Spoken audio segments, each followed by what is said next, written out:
Episode 8 of Thinking the Game with UpLine Ultimate.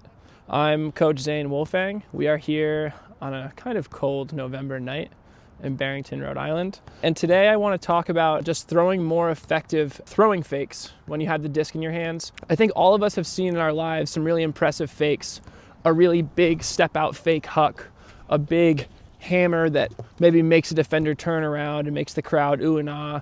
And we've also, I think, seen in league and at pickup kind of gratuitous scuba fakes that don't really trick anybody. And I think there's a school of thought, a lot of coaches who feel that a lot of flashy throwing fakes don't trick anybody. And something that can be a lot more effective is making very convincing body fakes with your hips, your shoulders, your knees and elbows.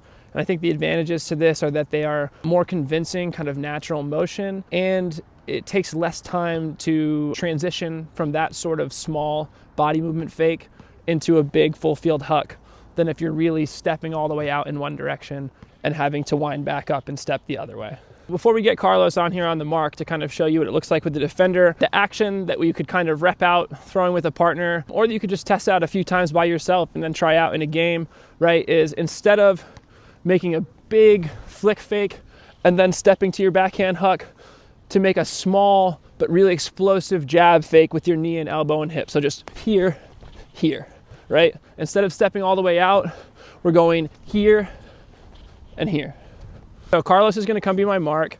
He's gonna give me not really a hard no around, just a standard flick mark, right? And I'm just gonna demonstrate a fake that we actually used to drill a little bit on a team I used to be on to try and get off a backhand huck to the break side. Like we talked about, it's very tempting and sometimes very satisfying to step out big and take a huge flick huck, right? Even if I move Carlos, it doesn't move him too much, right? He's really kind of still in his position.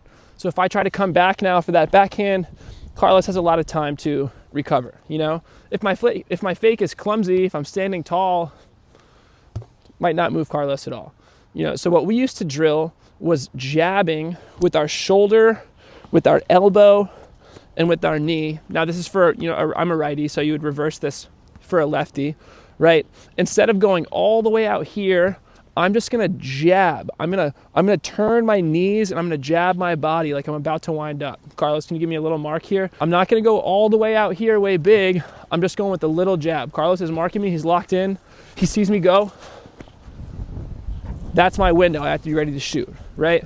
So instead of this big gratuitous fake, when somebody's marking you nice and hard, we're just gonna hit this little, we're looking downfield, shoulder, knee jab, boom, boom.